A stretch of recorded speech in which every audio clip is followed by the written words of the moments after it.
yang viral itu menimpa Novel Baswedan, ya kan? Itu Hmm, viral karena viral. dia seorang pejabat negara pada waktu itu. Kemudian Hmm. Agus itu sempat viral juga. Ah. Nah, yang ini sekarang viral juga karena salah satu aktivis kan, Ada aktivis. juga yang tidak viral.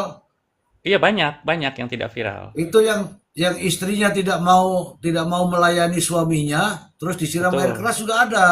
betul. Ada juga yang hubungan asmara di Yogyakarta, mahasiswa kedokteran disiram sama pacarnya sekolah hukum S2 di Tuh. Yogyakarta. Itu tapi dia suruh orang, bukan bukan dia aktor intelektualnya tapi dia suruh orang. Iya. Itu Nah, menimpa sekarang juga, kasihan. sekarang ini pandangannya Mr. Blind terkait dengan peristiwa ini, Mr. Blind. Ya, silakan Yang Mr. pertama, Blind. Apa ini yang sedang terjadi sebenarnya? Kok sampai TNI berpangkat perwira loh? Ini oknum-oknum, dari 4 oknum ini 3 diantaranya adalah perwira, Mr. Blind. Silakan. betul. Nah, saya kebetulan kan mengikuti kasus ini kan penonton dari YouTube ya, ada talk show gitu. Saya coba Hmm. ikutin. Terakhir saya mendengar statementnya Soleman Ponto, mantan Kabais, Mantan ya kan? Kabais ya. Ya, mantan Kabais Soleman Ponto. Dia mengatakan bahwa keempat orang ini itu posisinya ada di Denma. Nah, artinya kalau di Denma itu bukan anggota tetapnya Bais. Itu hanya BKO Iya bukan. katanya. Hmm. Ya, hanya di BKO kan di Denma, di Bais gitu. Hmm. Artinya secara struktural itu bukan anggota tetap Bais, katanya Soleman Ponto. Ya dia Nah, nggak, kita nggak pernah bilang Bais sih. iya, cuman kan dia kebetulan berdinas di, sorry bukan berdinas ya, ada di lingkungan Bais, ya kan? Ya, Makanya ketika Soleman Ponto berbicara itu mencoba meluruskan. Nah, tapi kembali lagi, ini kan perwira TNI, hmm. oke? Nah, secara secara hierarki tentu saja seorang prajurit itu kan bergerak atas perintah. Ya, Apakah atasannya yang lebih tinggi harus harus bertanggung jawab atau dimintai keterangan kalau memang ada perintah? Tapi kalau untuk bergerak sendiri, tentu saja harus dicari motifnya apa. Kan begitu, Mister Z. hmm. Nah, sampai dengan penyelidikan, kan belum diungkap tentang motif, ya Ya kan? belum, belum. Belum, memang belum. Nah, cuman menariknya itu karena korbannya adalah aktivis kontras, ya. Ya, Aktivis kontras, masyarakat lah. ya. Cuman kan karena Ya, menjadi sorotan itu kan karena aktivis ya. Jadi Badan ya, Amnesty Internasional ikut-ikutan bicara gitu ya. Komnas HAM ikut bicara. Berbeda dengan ketika benar-benar rakyat sipil yang benar-benar sipil, yang benar-benar bukan aktivis atau bukan orang yang dalam tanda kutip eh, tidak dikenal lah. tidak dikenal gitu ya. Nah, yang menjadi menarik itu kan pelaku dan korbannya ini, Mister Z. Ya, ya, ya, ya. Pelaku seperti yang Mister Z bilang tadi, TNI yang seharusnya melindungi masyarakat justru menjadi pelaku, ya kan? Nah, Ada ya. apa di balik ini gitu. Hmm. Nah, kalau dari sisi peristiwanya tentu saja yang harus kita bahas adalah tentang si pelaku dan si korban ini. Apa yang menyebabkan dia mengalami penganiayaan itu, kemudian eh, bagaimana nanti penyelesaiannya. Tapi yang saya dengar ini kan pengadilannya akan menjadi pengadilan umum ya, dibawa ke pengadilan umum mengingat korbannya adalah sipil. Gitu. Nah, hal kedua yang menarik Mister Z, ancaman hukumannya. Ancaman hukuman Hmm. ini kalau nggak salah maksimal 7 tahun ya. Ya, maksimal 7 tahun. Maksud loh, Bang Maksi kok turun? Nah, Oh, mungkin dia maksimal lagi terima telepon, nggak apa-apa ya. betul, maksimal 7 tahun. Apakah sepadan dengan akibat yang akan diderita seumur hidup oleh korban? betul nyawanya tidak hilang, tapi separuh hidupnya hilang karena organ vitalnya tidak berfungsi secara permanen. Hmm. Jadi organ vital itu kan termasuk alat indera ya, mata, Hmm. telinga, mulut itu termasuk. Nah, kehilangan kemampuan dari alat indera itu sama dengan kehilangan separuh kehidupan. Karena yang menyokong Hmm. kehidupan itu kan alat indera kita ini, terutama mata, mulut itu kan. Nah, ini yang menarik. Kenapa ancamannya cuma maksimal 7 tahun? Sementara korban nanti akan menderita seumur hidupnya karena kehilangan fungsi penglihatannya secara permanen. Nah, ini yang perlu dibahas Mr. Z. Bagaimana jangan jangan cuman DPR RI, Komisi 3 ya, hanya mendorong Hmm. untuk penyelesaian pengungkapan motif dan lain sebagainya. Kenapa tidak dibuat regulasinya? Hmm. Betul memang dia tidak mengakibatkan hilangnya nyawa, ya kan? Tapi kan kerusakan yang dihasilkan itu permanen. Nah, berbeda misalkan penganiayaan tidak ada pasalnya yang berencana, Hmm. ya kan? Kalau pembunuhan kan 338, 340 ada pembedanya.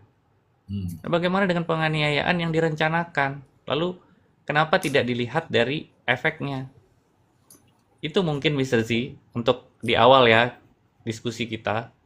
Menurut Ini pengamatan saya dan ini menurut sekarang penelitian. begini, saya tanya Mr. Blind. Ini kan akibatnya memang saat ini ya, Iya ya. dia hanya eh, mengalami apa itu? Mengalami luka akibat siraman itu tadi. Oke. Oke ya, mengalami luka akibat siraman. Tetapi Mr. Blend, kalau kita mau tengok itu kejadian itu di tengah jalan Mr. Blend, bisa saja dia akibat disiram itu bisa nabrak sana sini dan bisa juga bukan bukan hanya luka parah di matanya, tapi bisa juga terjerembab di jurang, apa namanya di got-got dan bisa MD itu Mr. Blend. Betul. Silakan. Hmm, Betul Mr. Z. ya, Artinya betul hanya percobaan atau ya. mungkin sorry, betul hanya penganiayaan, ya kan? Hmm. Tapi akibat dari perbuatan itu kan bisa kemana-mana. Iya, Ketika dia naik sepeda motor misalkan, tiba-tiba dia disiram iya, terus dia nabrak masuk got misalkan, terus kepalanya iya, terbentur, terus kemudian mengakibatkan kehilangan nyawa, bisa. iya. Tapi kan tidak pernah di apa namanya di secara spesifik hukum itu mengatur untuk itu. Hmm. Padahal itu terjadi loh. Yang Iya baru-baru betul. saja yang baru-baru saja terjadi ini hanya jambret, kemudian dikejar. Tujuannya itu ngejar ngambil tas itu. Iya, Tapi karena dia panik dan sebagainya, nabraklah kendaraan di depannya misalnya. iya, Mati, heeh. mati. Itu pun dipermasalahkan kan? Ya nggak? Iya betul. Nah, silakan. Iya artinya secara spesifik hukum itu tidak mengatur itu kan Mister Z. Ya, Nah, ya, ya, ya. ketika misalkan kita kejar-kejar nih si Jamret, dia Hmm. bersalah, tapi kemudian dia Hmm. nubruk, ya kan? Meninggal dunia. Maka yang Ah, dihitung ah. apa? Kecelakaan, Iya, ya kan? Lalu kemudian iya, perbuatan menjamretnya gugur karena pelakunya meninggal dunia. iya, Ya kan itu kan pasti ya, iya. berurutan kan. Nah, Tapi yang ngejar itu ditersangka. itu dia. Lalu kemudian kecelakaan itu dicarikan penyebabnya. Iya. Kenapa dia kecelakaan itu terjadi? Oh, ternyata dia dikejar-kejar katanya. Hmm. Dikejar-kejar sama Hmm. masyarakat atau orang-orang gitu ya. Iya. Padahal sebelumnya dia melakukan sebuah tindak pidana. Nah, artinya keruwetan masalah hukum ini kan dinamikanya kan Iya. tidak selesai sampai di situ saja, Mister C. Iya. Nah, cuman kita kembali ke kasus penyiraman air keras ini, ya kan? Hmm. Ketika seseorang disiram air keras, yang pasti terjadi adalah luka bakar, Bakar. ya, kulit, karena kenanya di kulit. Kalau kena mata ya berarti kerusakan penglihatan mata permanen. Sudah ada Ah, itu Bapak Novel Baswedan, itu Agus Salim, itu kan semua korban ya. iya. Korban yang kasusnya viral lah. Nah, kemudian ini Hmm. juga sama. Nah, mungkin bagi kita ya, oh ya udah itu kan korban kejahatan, korban tindak pidana kriminal ya, penganiayaan. Tapi bagi korbannya sendiri apakah adil? Otomatis kalau matanya udah hilang, dia tidak mungkin bisa beraktivitas normal, tidak bisa bekerja seperti sedia kala. Lalu kemudian ada tanggung jawab dia terhadap keluarga, anak istrinya, otomatis ya, Ya. itu berurutan. Dengan hukuman 7 tahun maksimal, apakah itu adil? Nah, tapi seperti yang Mr. Z bilang tadi, bagaimana kalau dia nyungsep? Bagaimana kalau dia nubruk? Bagaimana kalau dia lari tiba-tiba panik nabrak rombong, rombongnya ada kompornya meledak misalkan. Yang saya Banyak takutkan kalau nanti. ada pas disiram, ada truk gandeng lewat. Nah, lalu kemudian kena, ya kan? Ayo. Bisa nggak itu jadi 338 berubah gitu? Ah, kita mau tanya nih Bang Maksi nih. Tanya Bang Maksi. Bang Maksi, lo dari mana aja? Sorry Mr. G, tadi lagi di ini sedikit. Oke, Lagi di telepon klien kayaknya Mr. ini. G, Mr. Blind. Jadi gini, Mr. G, Ya. saya rasa sudah detail tadi sampaikan Mr. Blind, betul secara efek ya akibat penyiraman. Cuman yang kita melihat di Mr. G ini kita lihat dalam konteks bukan kejahatan biasa Mr. G ya, Hmm. bukan kejahatan yang biasa-biasa saja, tapi ini extraordinary crime ini luar biasa Mr. G, luar biasa Mr. G. Oke, lanjut terus. Ibaratnya pertarungan antara, kalau saya bilang ini antara gajah dan semut, Hmm. macan dan kucing. Ya Mr. J ya. Ini apa ini? Ini apa ini kok ada yang tapping 240 ini apa nih? Ayo sebutkan 240 yang apa 240, nih? 240 apa 240?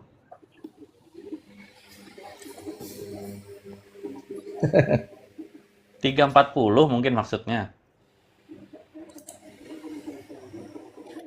Pasal Saya ya lanjut dulu Bang Maksi. ya Mr. J ini kan ada namanya intimidasi nih Mr. J.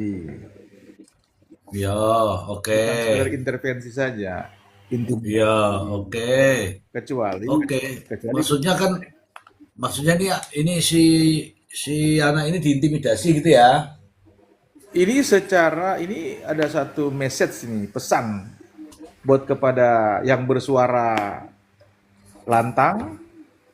Ya mungkin kita juga Mr. G dan Mr. Blind ini pesan ini, message ini Mr. G.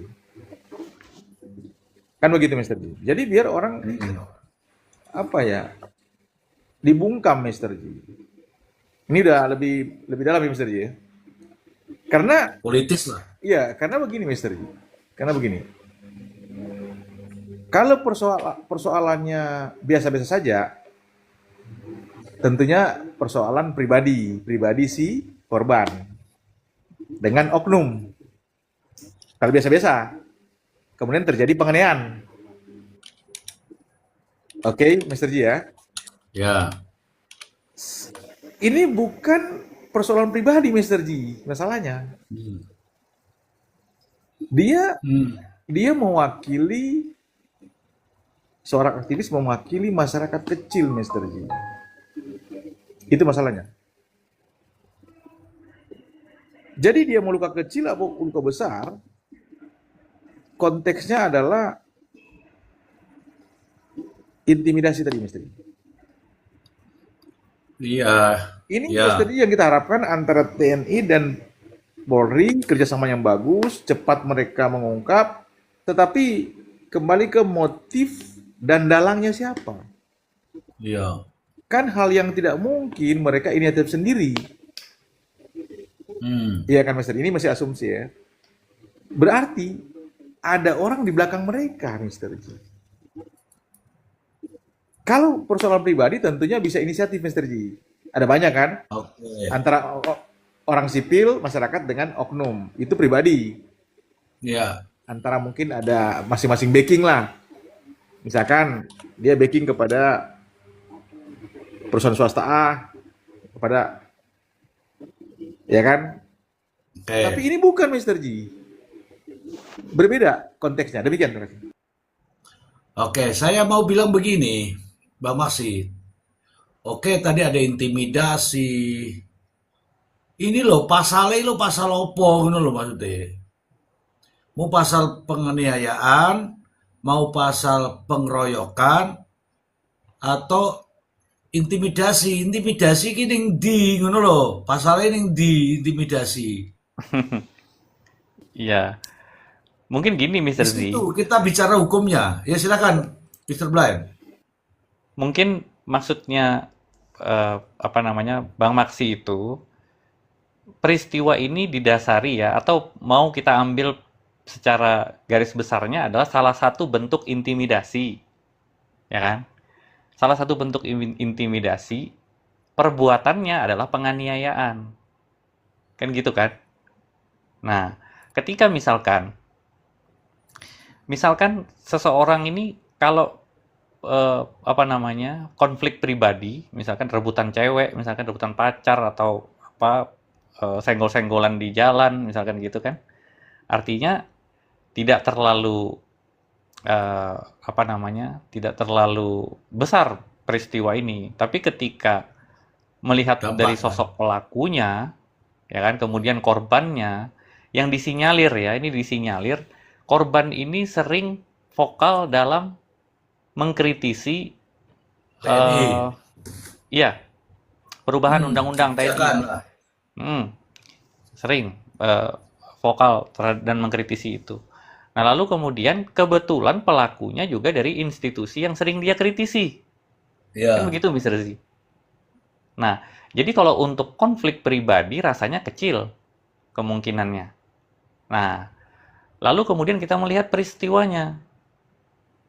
Oke, kalau motifnya mungkin masih dalam tahap penyelidikan untuk bisa diungkap.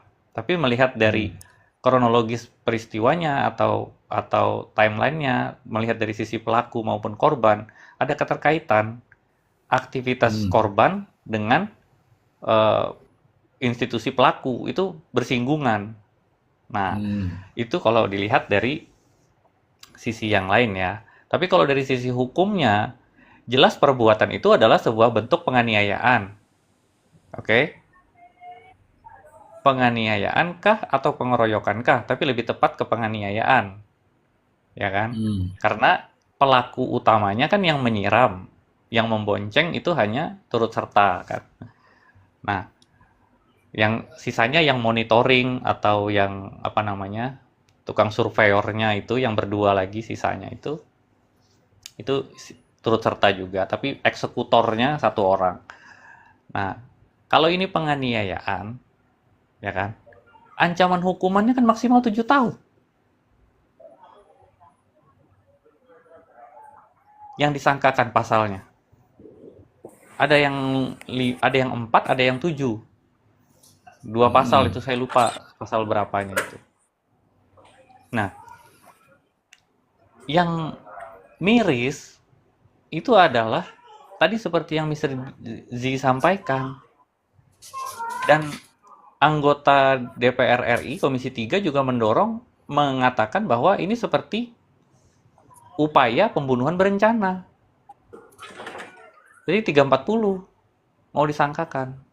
Cuman kan tidak ada korban, berarti tidak termasuk unsur kalau 340. Nah, sekarang pertanyaannya, bisa nggak perencanaan sebuah penganiayaan itu memperberat? Ada nggak mekanisme hukumnya? Mungkin Bang Maksi bisa itu. Karena kalau 7 tahun, saya rasa itu tidak adil. Karena, sabar dulu. ya oke. Sabar dulu ya. Ini saya sapa dulu ada Mbak sama Prof. Selamat malam Prof. Assalamualaikum. Minal aidin wal faizin Prof. Malam, Mr. Ji. Assalamualaikum semuanya. Waalaikumsalam, Prof. Emran. Minal aidin wal faizin. Mr. Blind, Bang Maksi. Mohon lahir Iya, batin. minal aidin juga. Iya, minal aidin wal faizin. Siap, Mbak. Saya lihat Bang Maksi, saya lama juga kita nggak komal bareng ya. Woi. Tapi Bang Maksi ini SP2 nih Bang Maksi. Kok VT saya nggak ada lagi di VT-nya Bang Maksi? Yang Saya cari-cari. Saya mau bilang Mr. Ji somasi dulu. Ya, malam Mbak Slamet. Ya, lanjut Mr. Ji. Apa itu yang tidak ada tadi, Prof? waduh. Ini kalau Prof somasi repot saya nih, Mr. Ji. Nah, kan Mr. Ji, somasi Mr. Ji. Saya harus siap, Mr. Siap. oke. Oke, ini kita lagi bahas mengenai ini, Prof. Penyiraman air keras terhadap aktivis yang dilakukan oleh oknum Oknum. TNI dengan pangkat perwira, Prof. Itu. Ini ada Mbah Slamet. Saya sapa dulu Mbah Slamet. Assalamualaikum. Mbah Slamet, kowe iki janjane minta naik atau piye? Kayaknya kepencet. Oh, Mbah Slamet. Gimana lagi wal fayin, Mbah Slamet? Mohon maaf ya lahir batin. Kumismu lu Mbah Slamet, mbok dicukur toh Mbah Slamet, Mbah Slamet lah. Oke, Mbah Slamet. Bye-bye, Mbah Slamet. Oke, tadi pasalnya ini kalau saya Mr. Ben mengatakan penganiayaan berat ya menurut ini ya. Saya wocoke ya. Penganiayaan berat itu pasal 468 KUHP yang baru. Saya membacakannya. Ayat 1. Setiap orang yang melukai berat orang lain dipidana karena penganiayaan berat dengan pidana penjara paling lama 8 tahun. Itu 8 tahun. 468. 468. Ayat 2, jika perbuatan sebagaimana dimaksud ayat 1 mengakibatkan mati, dipidana dengan pidana penjara paling lama 10 tahun. 10 Itu tahun. ayat 2. Ya. Kemudian yang diramaikan itu penganiayaan yang ancamannya 7 tahun itu di penganiayaan biasa 466. 66. Saya bacakan karena ini KUHP baru nih, saya bacakan dari sini loh. Bukan dari internet nih, dari sini nih. Pasal 466 ayat 1. Setiap orang yang melakukan penganiayaan dipidana dengan pidana penjara paling lama 2 tahun 6 bulan atau pidana denda paling banyak kategori 3. Ayat 2. Jika perbuatan sebagaimana dimaksud ayat 1 mengakibatkan luka berat, dipidana dengan pidana penjara paling lama 5 tahun. Loh, ini kok membingungkan nih. Ya udah. Ayat 3. Jika perbuatan sebagaimana dimaksud ayat 1 mengakibatkan matinya orang, dipidana paling lama 7 tahun. Ayat 4. Termasuk dalam penganiayaan sebagaimana dimaksud ayat 1 adalah perbuatan merusak kesehatan. 5. Percobaan melakukan tindak pidana sebagaimana dimaksud pada ayat 1 tidak dipidana. Ini sepertinya ada kontradiktif antara pasal 466 dengan 468 nih, Prof. Mohon izin, Prof. Iya. Iya, di sini Mungkin kan begini. ada di sini nih. Pasal 466 ini, jika Ya. perbuatan ini kan penganiayaan. Jika perbuatan sebagaimana dimaksud ayat 1 mengakibatkan luka berat, dipidana penjara paling lama 5 tahun. Itu pasal 466. Tapi di sini pasal 468 bunyinya beda lagi. Ini kan penganiayaan apabila mengakibatkan luka berat. Kalau yang di sini, setiap orang yang melukai berat orang lain dipidana karena penganiayaan berat. Nah, sama-sama nih berat-berat nih. dengan pidana penjara paling lama 8 tahun. Itu Prof, silakan Prof. Jadi Mr. Ji izin semuanya. Apa ya? Sebenarnya Ya, kalau kita baca konstruksi pasal-pasal itu dia sama dengan KUHP lama. ya, Sebenarnya sih mungkin pasalnya aja yang berbeda tapi konstruksinya mirip-mirip. Itu pun sebenarnya ada pembeda ya 340 tindak pidana pembunuhan dan penganiayaan ini kan. Itu ya, letak konsekuensinya itu pada pembuktiannya itu ada pada mens rea. Itu satu. Yang kedua sebenarnya pasal-pasal di penganiayaan 351, 352, 353, 354 maupun 355 yang pasal di KUHP lama itu juga sebenarnya diadopsi nih di pasal-pasal yang tadi Mr. disampaikan. ya, Penganiayaan itu juga sebenarnya ada penganiayaan berencana. Kalau kita baca di pasal 353 ya, KUHP lama ya. ya. Sebenarnya itu ada juga, cuma nanti konsekuensi dari akibatnya itu yang kemudian dipersoalkan. Ada penganiayaan berat dengan rencana terlebih dahulu. Mengakibatkan mungkin akibatnya itu katakanlah kalau misalkan memang yang terganggu itu adalah organ vital ya, katakanlah seperti Oke. sesuatu ya seperti itulah. Yang kedua kaitannya mungkin rencananya itu untuk mengakibatkan mati. Nah, itu beda lagi tuh. Berarti itu kan itu dia berkonsekuensi pada ancaman pidananya tuh. Nah, jadi kalau mati ya dulu itu kalau nggak salah 9 tahun kalau nggak salah. Sekarang juga 9 tahun tuh.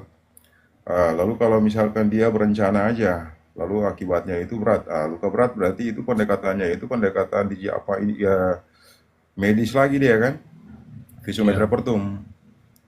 Visum et repertum lagi untuk menentukan bahwa sebenarnya ini dia klaster apa. Tapi yang penting dibuktikan itu adalah apa? Ya tadi rencananya itu dolus premeditatus itu. Perbuatan itu dilakukan dengan rencana terlebih dahulu. Beda oke. dengan penganiayaan biasa, itu berarti dia suddenly. Dolusnya berarti dia dolus eventualis ya. Artinya dia spontan. Spontan dia lakukan itu. Yang ketiga kaitannya dengan eh, penganiayaan berat. Penganiayaan berat ada juga yang penganiayaan yang mengakibatkan luka berat. Itu berbeda tuh. Hmm. Yang satu mengakibatkan berarti dia nggak merencanakan adanya akibat luka berat itu. Sementara yang satu penganiayaan berat.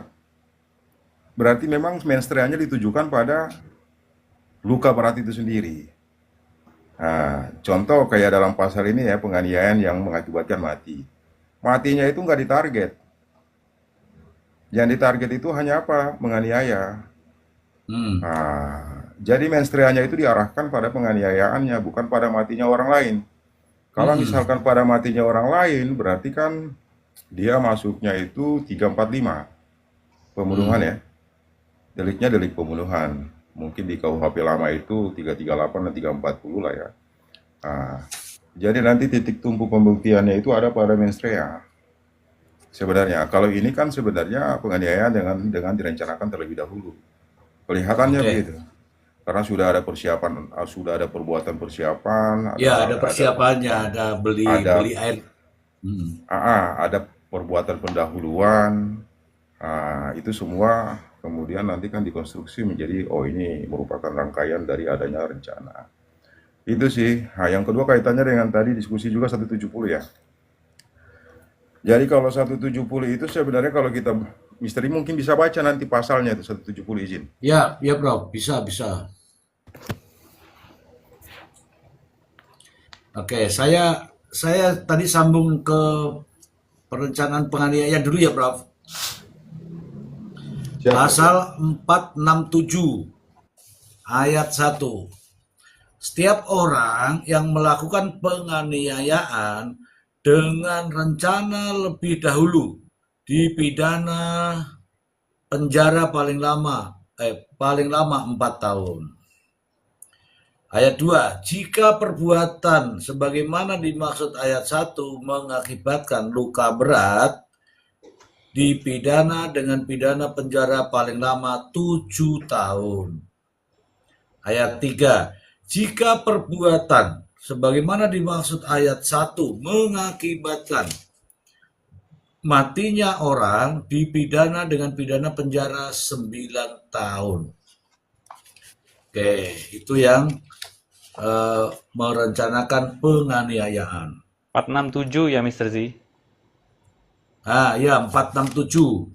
Ya, Undang-Undang Nomor 1 tahun 467 2023. perencanaan penganiayaan atau penganiayaan yang direncanakan. Terkait dengan pasal pengeroyokan ya, Prof.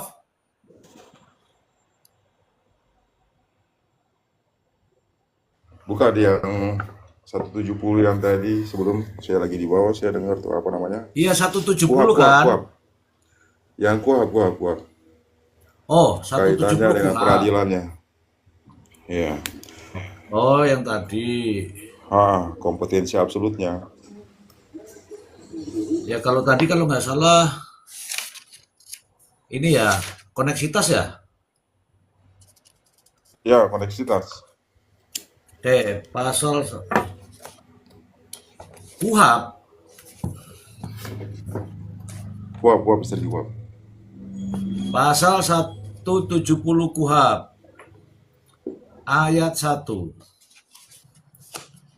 Tindak pidana yang dilakukan bersama-sama oleh mereka yang termasuk lingkungan peradilan umum dan lingkungan peradilan militer diperiksa dan diadili oleh pengadilan dalam lingkungan peradilan umum.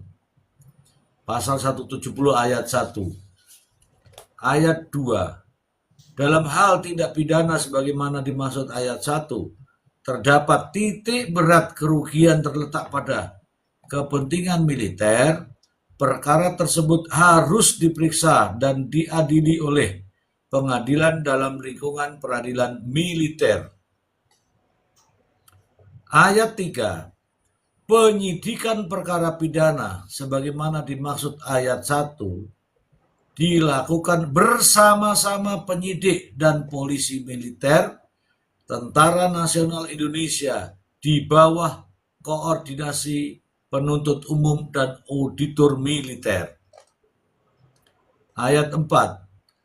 Penyidik dan polisi militer Tentara Nasional Indonesia dalam jangka waktu paling lama 7 hari terhitung sejak penyidikan selesai dilakukan harus dilaporkan penyidikan perkara koneksitas kepada penuntut umum dan auditor militer. Ayat 5.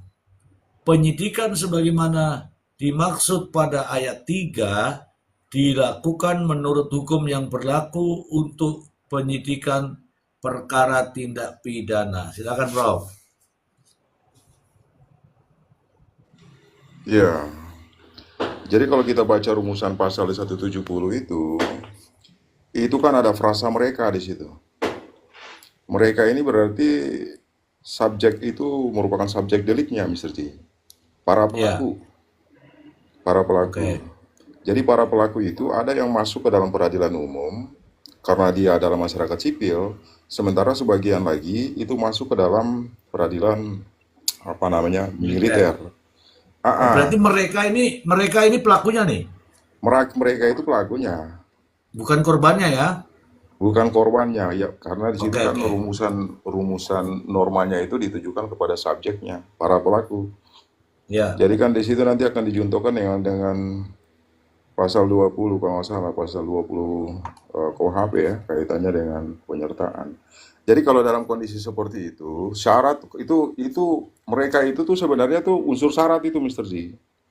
ya, Syaratnya itu harus ada keterlibatan dari pihak sipil, pelakunya. pelakunya. Barulah Hmm, kemudian dapat didorong kepada peradilan umum.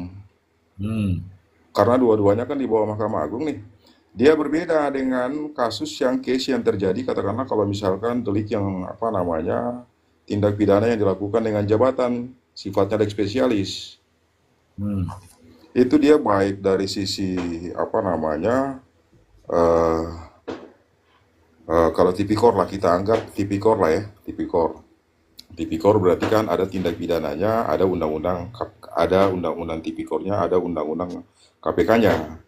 Jadi spesialis Ya, dia, spesialis. Kalau ini kan sebenarnya tindak pidana umum yang dilakukan juga oleh militer. ya, Begitu. ya. Jadi ini sebenarnya deliknya delik komuna, delik biasa. Hmm. Hanya saja subjeknya itu adalah militer. Bisa ditarik nih, bisa ditarik berdasarkan pasal itu. Bisa ditarik untuk kemudian diperiksa di peradilan umum dengan asumsi bahwa salah satu pelakunya itu adalah masyarakat sipil. Harus ada keterlibatan, Iya, harus ada keterlibatannya. iya, Konsekuensi dari itu kan disebut di situ mereka. Begitu sih, Mr. Ji.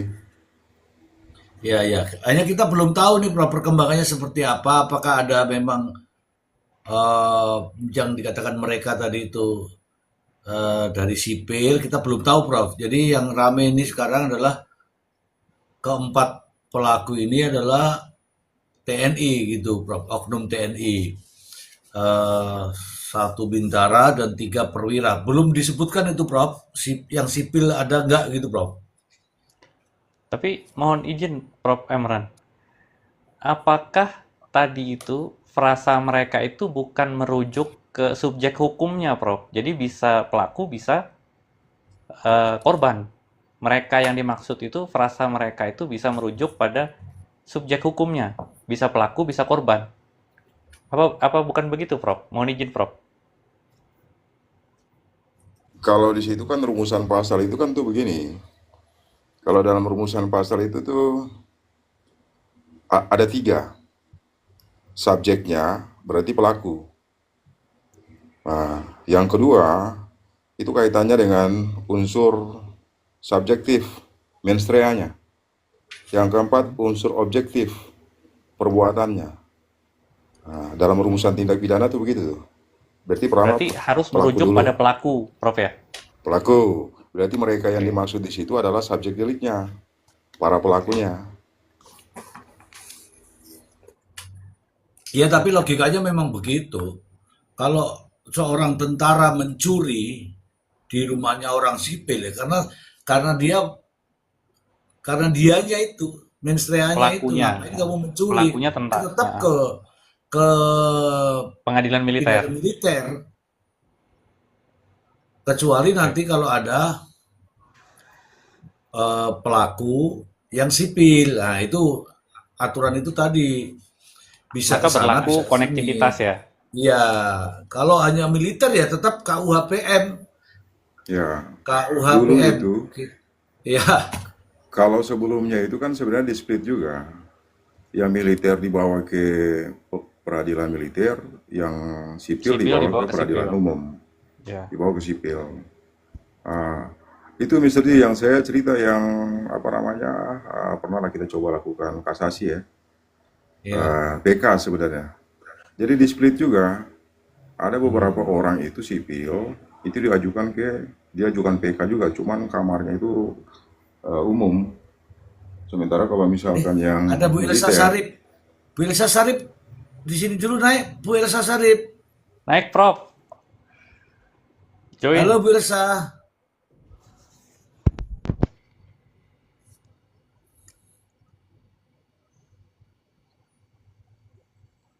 Bentar ya. Saya cari ini Bu Elsa Sarip. Mana dia? Cuman lewat-lewat doang atau nonton? Tapi dia jarang-jarang sih main ini. Oke lanjut Prof. Saya ini sudah mencari penjelasannya tentang 170 kok saya kena hoax Prof. Iya, di situ dia cukup jelas, padahal saya belum jelas.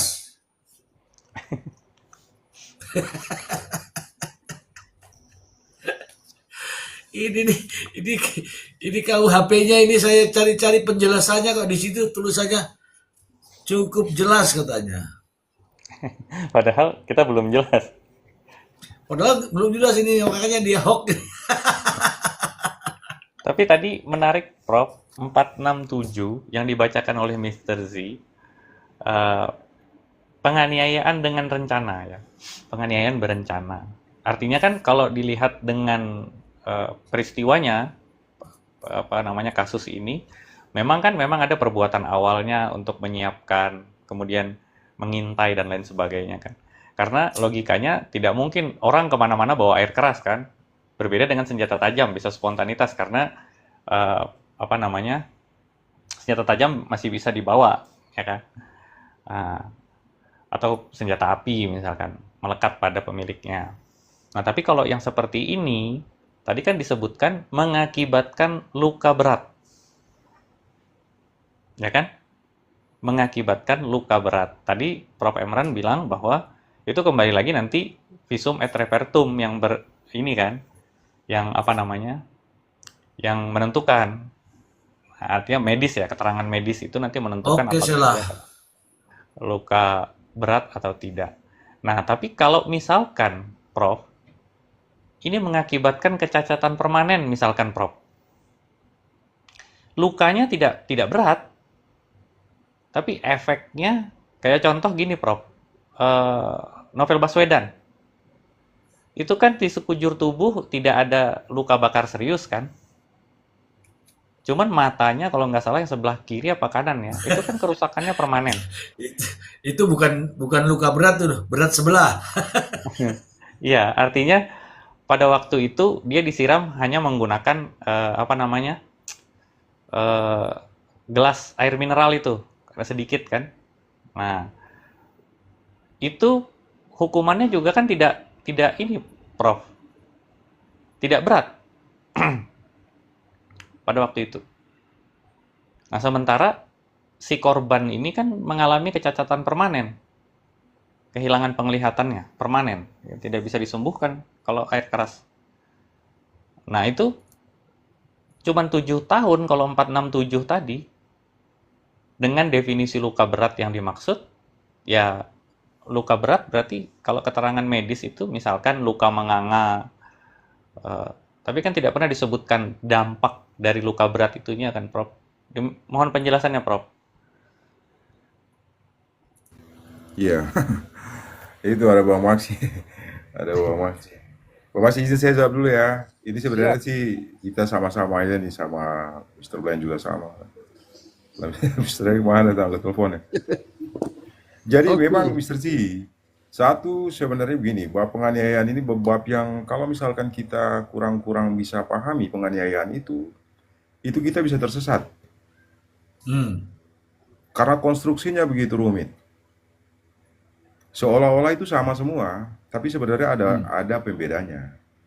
Tapi Hmm. kalau misalkan kita nggak detail nih ya, kalau kita nggak detail baca rumusan pasal itu kita Loh. kita bisa beranggapan bahwa ini pasalnya sama semua nih, ya kan Hmm. Mister Ji? Bahkan Iya, dia iya. ada saling kontradiktif di dalamnya. Itu Iya. sebenarnya. Makanya tadi yang disampaikan sama siapa namanya Mister Blind itu, Ya. memang yang menjadi pemberatnya itu adalah di situ rencana. Dia sama dengan 340 sebelumnya. Sebenarnya 340 itu pembunuhan biasa. Tapi dia menjadi terkualifikasi karena dia pidana dengan pemberatan itu karena ada unsur rencananya itu. Itu yang Hmm. kemudian menjadi pemberat.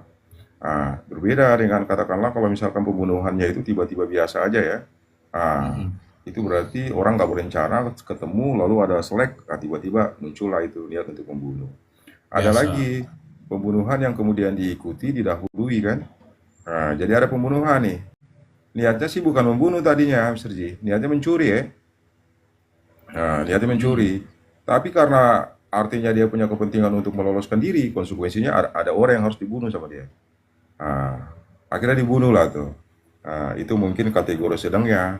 Sama dengan apa namanya, dengan pasal-pasal di penganiayaan. Kadang kita bingung, mana penganiayaan berat, mana penganiayaan yang mengakibatkan luka berat. Iya. Tuh, bingung loh. Iya, iya, Ya iya. kan?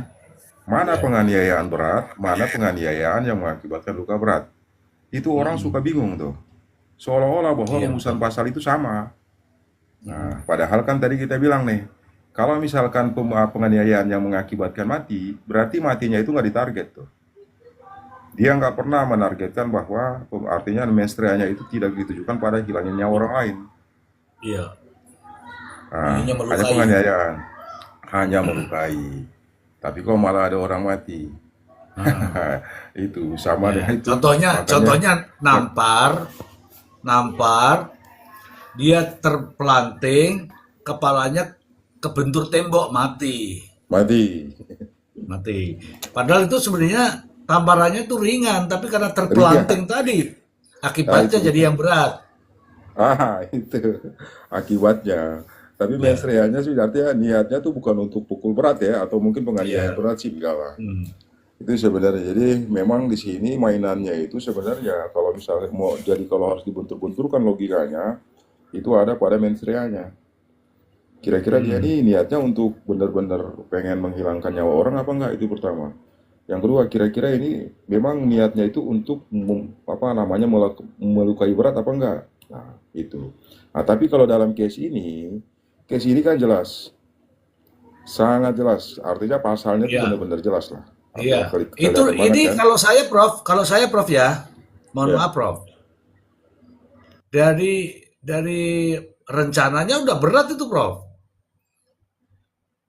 Karena Iya. tahu kan namanya juga bawa air keras itu juga wah bahaya ini kan begitu. Jadi sudah tahu di Prof. Silakan. Nah, itu jadi sudah ada perbuatan persiapan, perbuatan permulaan, sampai pada perbuatan itu sendiri. Akibat. Jadi kalau kita pakai pendekatan rencana itu kan sebenarnya itu unsur-unsur rencana itu kan sudah terpenuhi tuh. Pelaku Ya. ketika memutuskan kehendak untuk melakukan perbuatan berada dalam keadaan tenang. Ada jeda waktu yang cukup antara melakukan perbuatan dengan dengan Niat. pelaksanaan perbuatan. Yang ketika pelaku melakukan perbuatan juga berada dalam keadaan tenang. Kan ada 3 unsur tuh dalam syarat itu. Syarat Iya, rencana ya, perencanaan. syarat rencana itu. Dan kalau misalkan kita lihat CCTV itu, ya itu orang kan tenang semua tuh. Ketika dia persiapan kan, dia bikin Iya, persiapan sampai pada eksekusinya kan tenang semua kan. pelaksanaan ya. Nah, pelaksanaan juga tenang juga. Nah, konsekuensinya bahkan sebenarnya kan dia sudah berhitung. Hitungannya itu kenapa sampai kemudian harus menggunakan air keras. Iya, Nah, itu dia. Berarti ya udahlah. kenapa nggak pakai air sabun aja itu loh, Prof? Matanya paling dicek-cek sedikit ya, tapi kalau air keras kan kita Paling sudah tahu pedis gitu akibatnya. loh. Gitu loh, jadi. Karena air keras itu sudah dari kata-kata waktu dia niat air keras, itu sudah kemungkinan sudah berbahaya di situ. Kecuali kalau air sabun nanti biar matanya dikucek, itu beda lagi. Itu. Iya. Jadi antara niat untuk melakukan perbuatan penganiayaan berat dan akibat yang berat itu sudah direncanakan, Prof. Sudah Oke. jelas, iya. Iya, Artinya sudah jelas banget itu sih. sudah iya. Ini ada ini, Prof, ada pakar Idul Telematika. Fitri. Assalamualaikum, Abah. Waalaikumsalam. Ya, Assalamualaikum Abah, minal aidin wal faizin. Minal aidin wal faizin, Abah. ya, sama-sama. Abah sukses selalu ya. Saya lihat Abah lagi Abah tambah keren aja, Abah. Support habis kami. Ya kan saya juga lagi berantem sama hakim jaksa di Cibinong. Waduh, ngeri. Apa? Ya bukan Sukanya ngeri. berantem. Bukan. Emang dari mudanya emang sukanya berantem. Ngeri apa? Bukan berantem. Enggak. Bukan berantem karena Langsung putus. berat, Mr. Ji, langsung berat. Bukan karena memang apa yang mereka hasilkan itu dari proses yang tidak benar. Mulai dari proses ketika saya dipanggil menjadi saksi. Saya udah ngomong sama mereka. Ini persidangan kenapa tidak diwakili tidak didampingi oleh seorang, kan ini kan urusannya sidang anak kan, harus ada yang namanya pendamping itu lupa saya itu. Oh ya, Oke. orang tua atau wali. Enggak yang pendamping saya lupa ya. Nah, yang kedua ini masalah umur. Terdakwa ini umur 19 tahun. Kenapa di dalam dakwaan 17 tahun? Suaramu kok hilang-hilang toh, Bah? Enggak. Kenapa usia dia usia terdakwa itu 19 tahun, dibilang ditulis 17 tahun. Oke. Nah, yang kedua, Oh, iya, ini fakta. Makanya saya bikin surat. oh, Ya. Nah, oh. yang ketiga, kenapa tidak memasukkan retribusi dan undang-undang TPKS? Tapi undang-undang yang baru yang belum layak untuk digunakan. Apa itu undang-undang apa itu dia pakai? Undang-undang berapa? Saya lupa. Saya nggak ini. Kan saya menyarankan ini kan konteks persetubuhan anak. Ada ajas legalitas, ya kan? Ada undang-undang baru yang kemudian juga. Nah, kenapa nggak dipakai itu? Kenapa nggak dipakai undang-undang yang itu? Kenapa dipakai undang-undang KUHP yang baru? Gitu loh. Nah, habis itu, jadi ini saya ini udah menemukan 19 kesalahan jaksa, 29 kesalahan hakim. Wih, ngeri kali nih. Oh iya, serius ini Mas. Makanya saya bilang dan saya menantang Jaksa Agung langsung nih. Hari ini saya menantang Jaksa Agung, ya, jangan teriak-teriak soal prestasi menangkap koruptor, tapi kemudian anak korban perkosaan kalian ambil haknya. 150 juta itu kecil, Mas. Bahkan kerendahan buat korban yang diperkosa. Kerendahan itu karena orang tuanya harus membawa ke dokter berapa, psikologi berapa, belum sekolah. Ini nggak sebanding, tapi undang-undang menyebutkan itu, ya jalankan dulu lah. Gitu loh. Iya. Itu keren tadi itu. Keren tadi itu terkait dengan usia 19 tahun tapi ditulis di situ 17 tahun. Kok bisa gitu loh? Iya, makanya saya berdebat dengan beberapa pengacara yang dikasih makan sama di pengadilan. Saya berdebat, saya bilang, saya bukan pengacara baru. Tapi kalau hari ini saya akan lakukan, akan jadi sejarah pertama kali hakim dan jaksa masuk penjara. Iya. Ah, Saya pasti itu. sebentar dulu Abah. Abah, ini dulu. Saya tak minta pandangan dulu sama Bang Maksi. Kenapa ada tersangka? Ada kesalahan tulis itu. 19 tahun ditulis 17 itu Bang Maksi. Silakan Bang Maksi.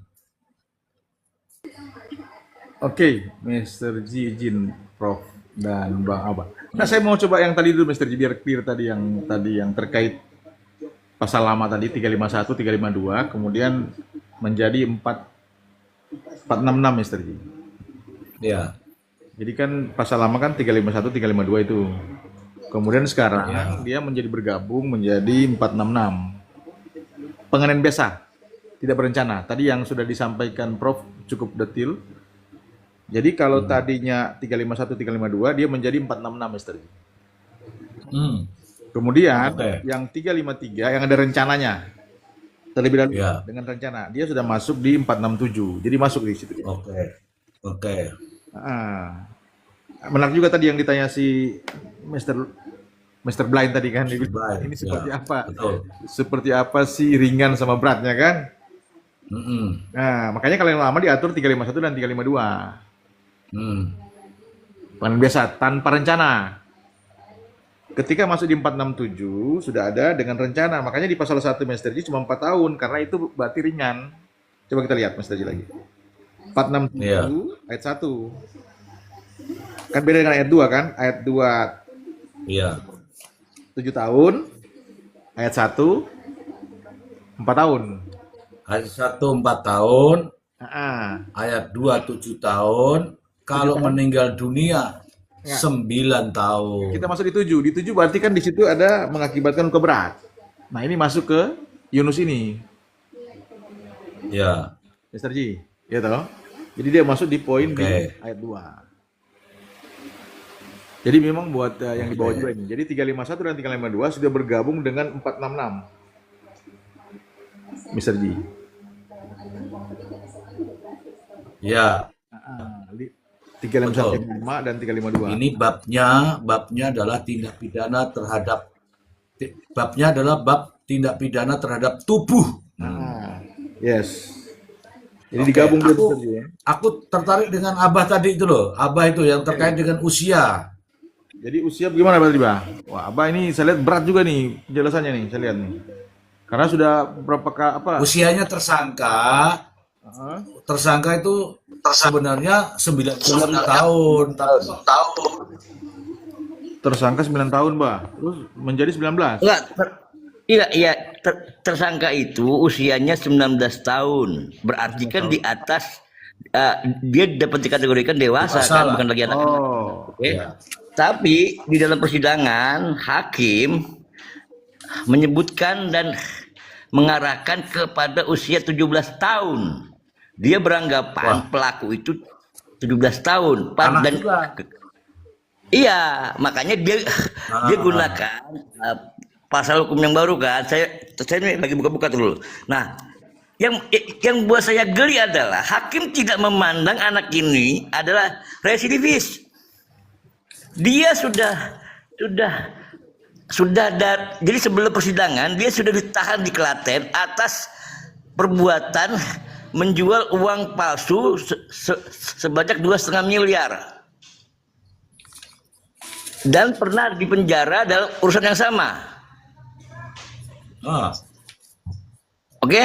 Nah, berarti anggapan hakim hari ini kalau pada saat sidang itu nggak relevan. Cuma kan begini Mas Ji, saya waktu dipanggil jadi saksi begini saja jawaban saya. Mohon maaf Bu Hakim, saya ditanya apa pekerjaan saya. Pekerjaan saya adalah pengacara. Maka dengan ini saya nyatakan persidangan ini menjadi haknya dari JPU.